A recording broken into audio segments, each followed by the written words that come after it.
Hi everyone, today I'm going to show you how to make a quick and delicious Chinese-style dish. Stir-fried cabbage with vermicelli. It's simple and healthy. The best part is, this dish works both ways. You can serve it as a side dish, or just eat it on its own as a full meal. First, let's get the ingredients ready. We need some Chinese-style vermicelli. It's made from mung bean starch, and when it's cooked, it turns transparent and chewy. Soak it in warm water for about 10 minutes until it softens. Next, we need about half a cabbage. Cut into pieces.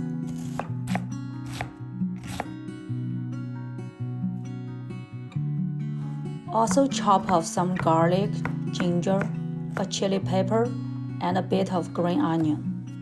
Now pork belly is super important here. It adds tons of flavor. Just slice it up into small pieces. By now, the vermicelli should look translucent. Drain it well. Here's a little trick to keep it tasty and not sticky. First, mix it with some dark soy sauce.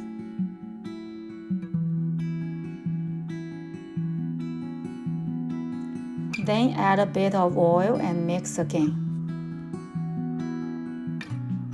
Alright, let's start cooking. Heat up some oil, toss in the pork belly, and stir fry until it turns golden like this.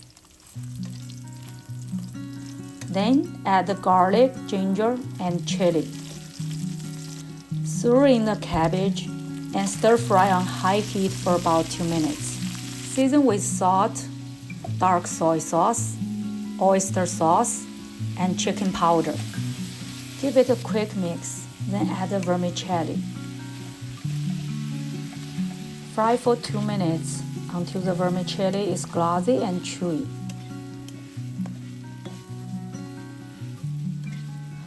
Finally, sprinkle on some green onion, and that's it. The pork makes it super flavorful. The vermicelli is soft and chewy, soaking up all the sauce, and the cabbage stays nice and crunchy. Every bite is just so satisfying. Thanks for watching. If you give this recipe a try, let me know how it turns out. Don't forget to subscribe. Bye.